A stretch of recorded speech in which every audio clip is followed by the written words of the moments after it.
Olá, queridos irmãos, que sejam de paz os nossos pensamentos e os nossos sentimentos.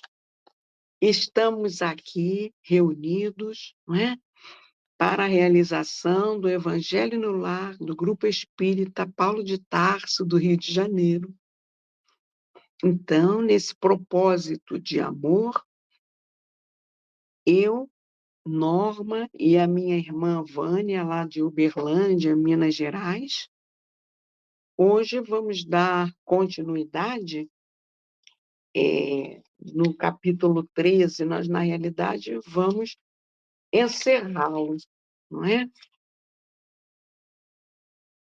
E assim, meus irmãos, vamos conversar um pouquinho sobre como podemos fazer o evangelho nos nossos lares, que é trazer Jesus para o nosso lar, não é verdade?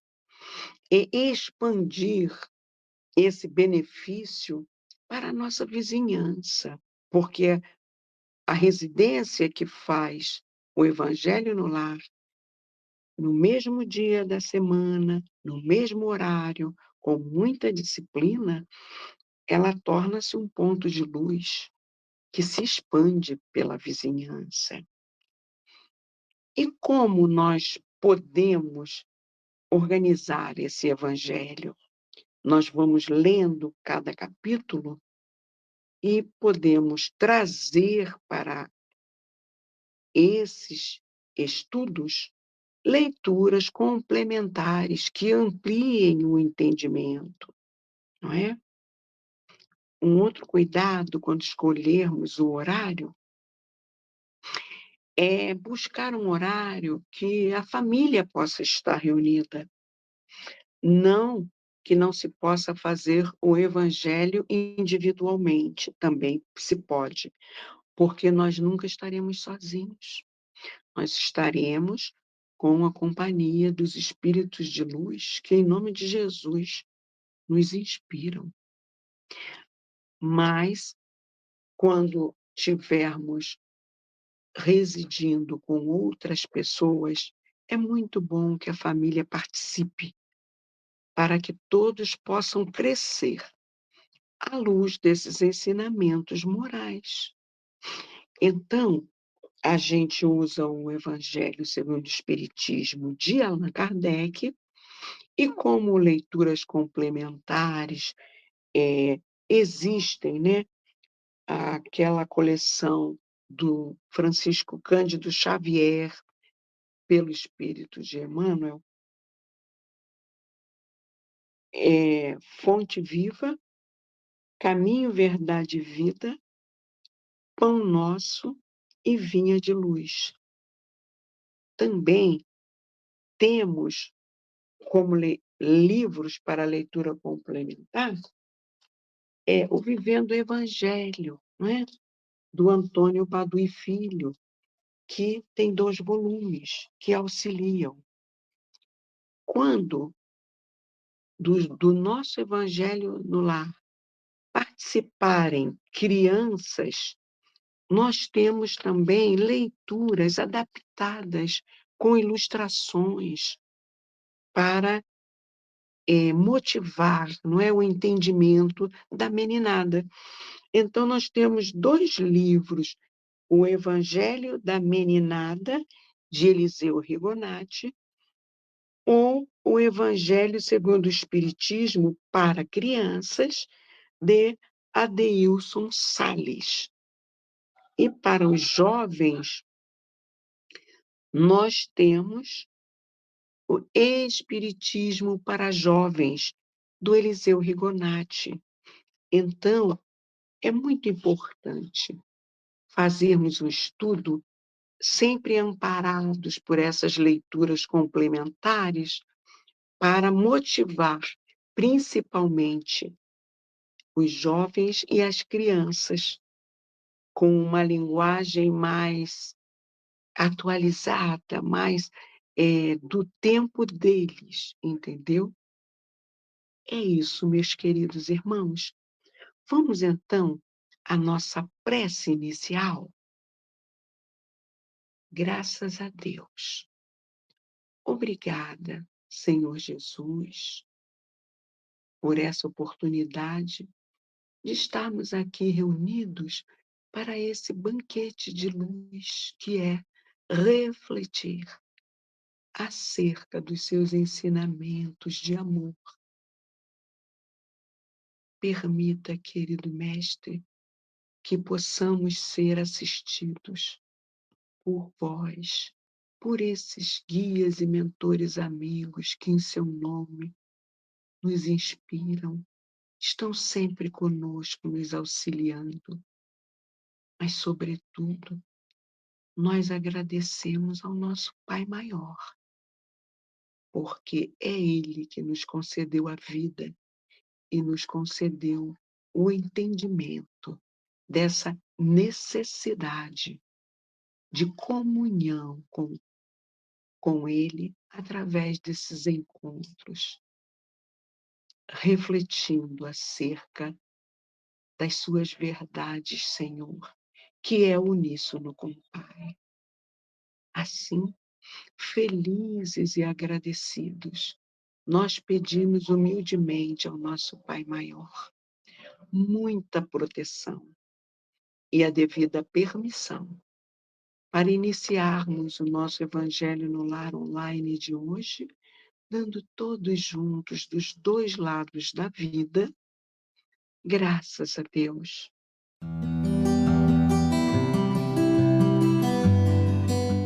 Agora, vamos passar a palavra para a nossa querida irmã Vânia, que dará início ao estudo de hoje. A palavra é sua, minha irmãzinha. Gratidão, Norminha, com muita alegria que estamos para falar hoje sobre beneficência exclusiva. E nós trazemos essa mensagem do Espírito São Luís de Paris, em 1860. O que é beneficência?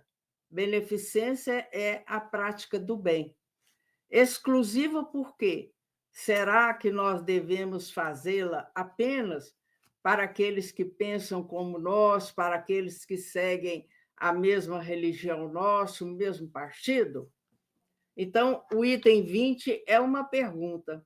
É lícita a beneficência quando praticada exclusivamente entre pessoas da mesma opinião, da mesma crença ou do mesmo partido? O que vocês acham?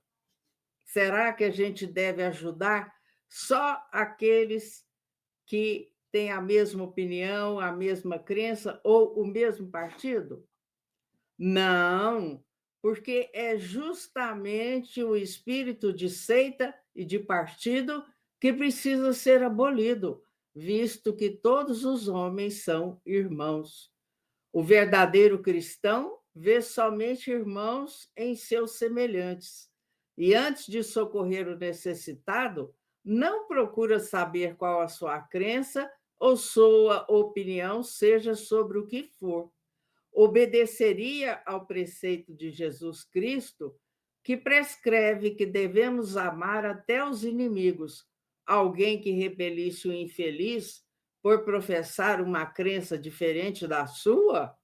Que o socorra, portanto, sem lhe pedir contas à consciência, porque, se for um inimigo da religião, esse será o meio de fazer que ele a ame. Repelindo-o, faria que a odiasse. Mensagem muito objetiva e importante para a nossa reflexão, porque, acima de tudo, o que nos recomenda São Luís? Quando formos fazer o bem, que não procuremos investigar, saber qual partido, qual a crença religiosa, qual a opinião da pessoa.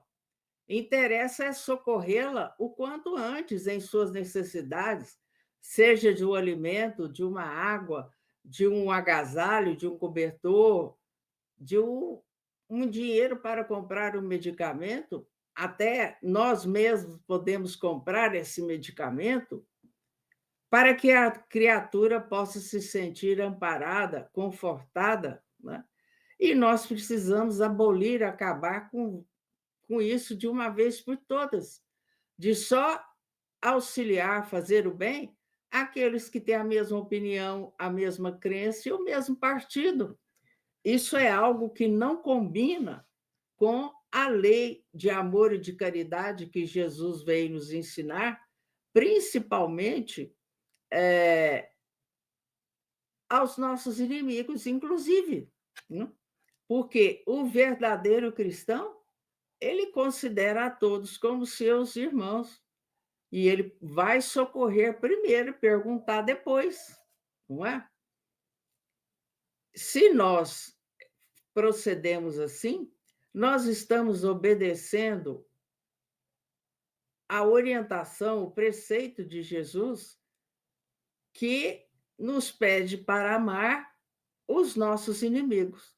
Se nós repelíssemos, se nós nos afastássemos de uma pessoa que está precisando, porque ela pensa diferente de nós, porque ela tem uma crença diferente de nós não estaríamos sendo cristãos.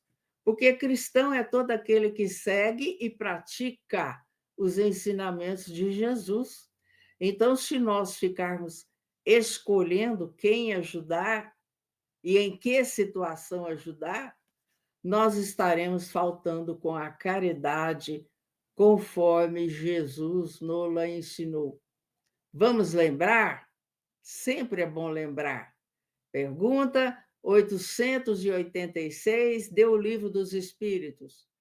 Como devemos entender a palavra caridade segundo a exemplificava Jesus? Benevolência para com todos. Indulgência para com as faltas alheias e perdão das ofensas. É o BIP. Benevolência para com todos. Fazer o bem para todos, sem discriminações. Indulgência para com as faltas alheias. O que é indulgência? É o perdão, é o esquecimento das faltas alheias dos outros. E o P, perdão das ofensas. Porque perdoando é que seremos perdoados, não é que nos diz assim a oração de Francisco de Assis? Então, a cada um conforme as suas obras, ou a cada um conforme os seus atos. Então, nós receberemos aquilo que nós dermos. Então, a prática da caridade é um exercício que devemos praticar para com todas as criaturas, independente de religião, de partido político, de crença, de seita, de raça, de cor da pele, nada. Fazer o bem apenas por fazer o bem. Ou então, nos recordando daquele ensinamento de Jesus, fazer aos outros aquilo que eu gostaria que fosse feito para mim. Porque na mesma medida que eu fizer, eu receberei. Na mesma medida que eu julgar, eu serei julgado. Então, nos cabe esse esforço para cada dia mais nós fazermos o bem segundo a lei de Deus e a lei de Jesus, que é o amor. O amor que não faz distinção nenhuma entre as criaturas. O amor que reergue, o amor que consola, o amor que conforta, o amor que alimenta, o amor que agasalha, o amor em qualquer situação, o amor que abraça, o amor que aperta as mãos, o amor que dá um sorriso, que dá uma palavra de esperança, que dá uma palavra de conforto. É o bem material, o bem físico, o bem moral, o bem espiritual, o bem de todas as formas. Pois muitas vezes a criatura, sim, ela tem sede, ela tem fome, ela gostaria de tomar um banho quente, mas se ela ganhasse um abraço de bom ânimo, um abraço encorajador, muitas vezes já seria o suficiente para que ela se sentisse renovada no seu ânimo, nas suas energias, na sua disposição. E outro aspecto muito importante que nós gostaríamos de lembrar, apesar de não estar aqui na lição de hoje.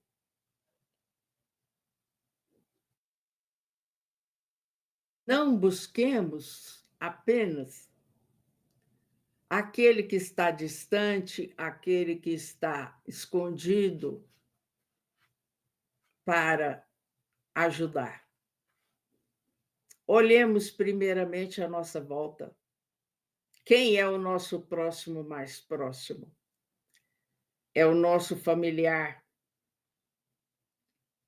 é o nosso vizinho, é o nosso colega de trabalho profissional, é o nosso companheiro de tempo religioso, a nossa parentela.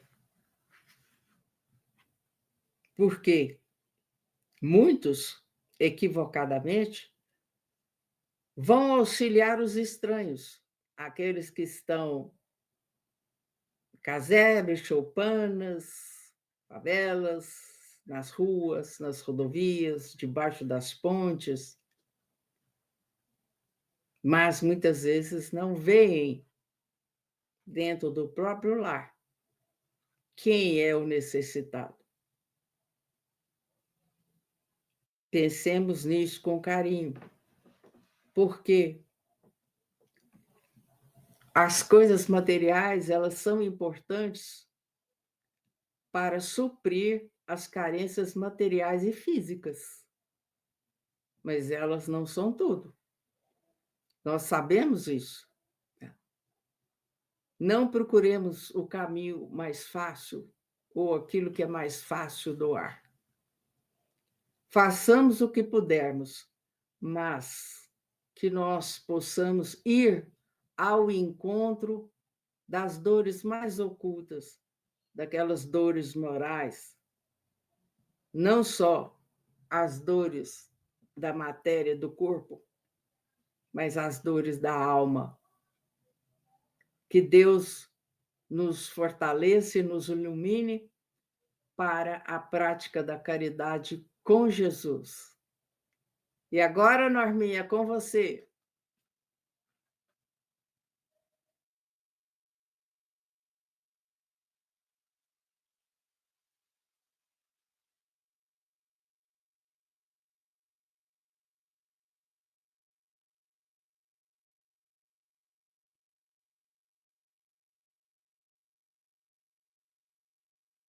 Norminha vai fazer a leitura para nós do livro Vivendo o Evangelho, volume 1, pelo Espírito André Luiz, na psicografia de Antônio Baduí Filho, uma lição que se refere ao item 20 do capítulo 13 do Evangelho segundo o Espiritismo.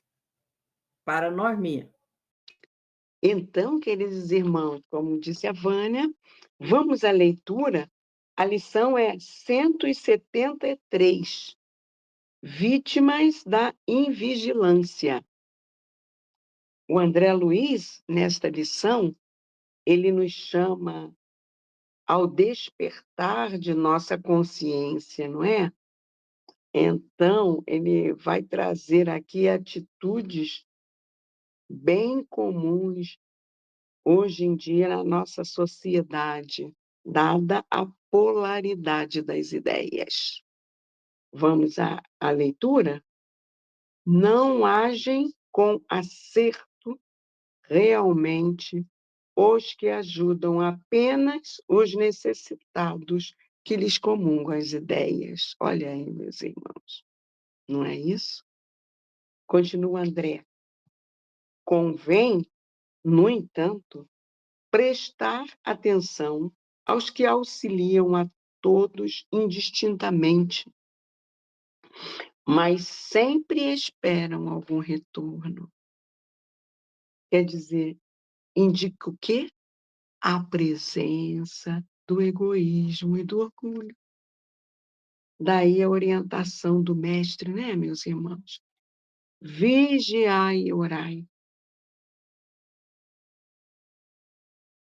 André Luiz agora vai exemplificar a prática da caridade como um negócio, onde o reconhecimento é lucro. Aí ele fala assim: doam quantidades generosas em dinheiro, mas pedem o anúncio da iniciativa. Assumem campanhas beneficentes, mas desejam a presença da mídia. Fazem distribuições aos pobres, mas exigem o registro fotográfico. Colaboram com instituições, mas reclamam privilégios. Sustentam grupos de assistência, mas querem atenção especial. Então, esses 2 últimos, não é? Até na casa espírita a gente vê isso, meus irmãos. Pessoas que são sócios, contribuintes da casa, mas que chegam na casa esperando essa atenção especial. Elas não querem passar por pegar a senha e aguardar o seu atendimento. É claro que não são todas, não é? Mas a gente vê essa imperfeição em algumas. E quantos, né, dos nossos políticos não se aproveitam dessas doações, principalmente quando estão em campanha, depois esquecem. Se forem eleitos, até pode permanecer um pouco mais aquela assistência, mas se não forem, é muito comum retirarem a assistência que estão dando, o benefício que estão prestando. A nossa sociedade está cheia desses exemplos, não é verdade? André Luiz prossegue. Apoiam movimentos fraternos, mas não dispensam a publicidade. Visitam famílias em penúria, mas aguardam os elogios. Participam de equipe solidária, mas só falam de seu trabalho. Olha a falta de vigilância, não é, meus irmãos? É muito comum, não é? A vaidade aflorar. Então, a gente tem que vigiar e orar, como o mestre dizia, porque a vaidade põe a perder muito irmão da caminhada, não é? Da caridade, porque ele, quando começa a se inflar de vaidade, a falar de si mesmo, ele deixa por terra a humildade, né? Que é essencial. E muitas vezes ele põe a perder uma encarnação, porque ele não soube executar bem a tarefa a que estava fazendo. Continua André Luiz. Garantem o pão aos famintos, mas insistem nos aplausos. Socorrem o doente com remédios, mas exibem com alarde a receita aviada. Então, eles estão esquecidos, não é? Da orientação desse capítulo 13, que a sua mão esquerda não saiba o que dá a sua mão direita, não é, meus irmãos? E aí André vai concluindo dizendo: embora realizem o bem sem qualquer discriminação, são vítimas da invigilância, quando esquecem a lição de Jesus em torno da humildade. E o que que a gente aprendeu com a humildade, meus irmãos? Nós fomos esclarecidos que a humildade, ela é considerada uma virtude essencial para o progresso espiritual, a evolução moral da pessoa, não é? Ela envolve o reconhecimento da própria inferioridade diante de Deus, a aceitação de suas limitações e a disposição para aprender e evoluir. A humildade não é o mesmo que subserviência ou baixa autoestima, mas sim uma postura de reconhecimento da própria condição e de valorização do próximo. A humildade implica em reconhecer que somos seres em evolução, com muitas imperfeições e limitações, e que precisamos continuamente aprender e melhorar. Ela nos leva a não julgar os outros, a aceitá-los como são e a compreender que cada um está em seu próprio processo evolutivo. Estamos num plano de provas e expiações, aqui está tudo junto e misturado. Não podemos querer comportamentos equivalentes, não é? Isso é para os mundos evoluídos e felizes. E aí André Luiz conclui com o seguinte parágrafo: não praticam a beneficência exclusiva. O que André está dizendo aqui? A ação de ajudar não é direcionada a um grupo específico de pessoas. Aí ele continua, mas são exclusivistas quanto aos resultados. E o que André quis dizer com isso? Caso a ajuda não produza os resultados esperados, as pessoas podem ser deixadas de lado ou não receber mais apoio, mesmo que tenham se beneficiado anteriormente.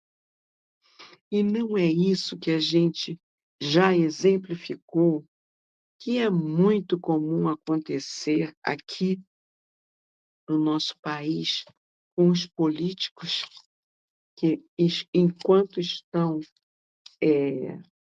em campanha eleitoral, fazem questão de se aproximar de projetos sociais, criam até benefícios em bairros, em comunidades, em que possam, assim, a abarganhar ali, né, um monte de votos, mas, quando não são eleitos, deixam aquela população a ver navios, como diz o ditado popular. Então, é aqueles que ainda são muito invigilantes. E a lição que o André trouxe é para todos nós, não é só para os políticos, não é? É para todos nós vigiarmos e orarmos para que a recompensa nos seja dada no céu, não esperar isso aqui na terra, não é verdade? A que é mais apreciada por Deus e que nos impulsiona ao progresso espiritual é a beneficência praticada desinteressadamente. É isso, vigiemos e oremos para não incorrermos nestes erros. Muita paz, queridos irmãos. Agora eu vou passar a palavra para a nossa querida Vânia, para a magnetização da água. Palavra é sua, minha irmãzinha. Gratidão, Norminha. Esse momento é muito importante para todos nós que fazemos uso da água magnetizada para restabelecer a nossa saúde física, psíquica, emocional e espiritual. A água deve ser tomada 3 vezes ao dia, numa quantidade equivalente a uma xícara de café, uma pequena xícara. E ela conterá os medicamentos necessários para cada um. Se for uma água de uso geral, poderá ficar numa garrafa maior, numa jarra maior. Se for de uso individual, vamos colocar o nome do beneficiado, né? Daquele que vai só ele fazer o uso da água. E lembramos também para aqueles que gostam da água gelada, né? Não colocar a garrafa na boca, né? Sempre pegar a xícara pequena para tomar a quantidade adequada. E, por vezes, você sentirá um gosto diferente, ora azedo, ora adocicado, uma hora você sentirá um gosto e um aroma de uma flor, de uma planta, né? Não se preocupe com isso, é importante você acreditar que você estará recebendo o remédio para auxiliá-lo na sua jornada aqui na Terra, ok? Então, vamos mentalizar Jesus para pedir o remédio? Jesus, mestre e médico de nossas almas, aqui estamos, Senhor, para pedir que sejam colocadas nas águas os fluidos e medicamentos salutares para o espírito, perispírito e corpo físico, a fim de que todo aquele que fizer uso dela, adulto, criança, jovem, idoso, possa sentir-se fortalecido, amparado, que as células enfermas possam ser substituídas por células sadias, que a insônia, a ansiedade, a síndrome do pânico, a depressão, possam também ser medicadas, a fim de que cada um, Senhor, possa cumprir a sua tarefa, os seus compromissos na presente reencarnação. Esses medicamentos que os médicos da Terra não conhecem, mas que pedimos, Senhor, sejam colocados pelos espíritos magnetizadores ou pelas doações individuais daquele que crê, daquele que tem fé. E assim, Jesus, agradecidos, encerramos este pedido. E agora, meus irmãos, é hora de finalizarmos o nosso encontro de hoje, desejando a todos uma semana com muita paz, com muita alegria, mais fé e esperança, que todos se sintam encorajados para vencerem os desafios, os obstáculos, as dificuldades de hoje e de amanhã. Que os benfeitores espirituais, os espíritos protetores de cada um, possam estar conosco, nos fortalecendo, nos intuindo, nos amparando, para que nós possamos manter a paz em nossos corações e em nossos lares. Que Jesus nos abençoe, nos guie e proteja, hoje, agora e sempre. Até o próximo encontro. Fiquem com Deus.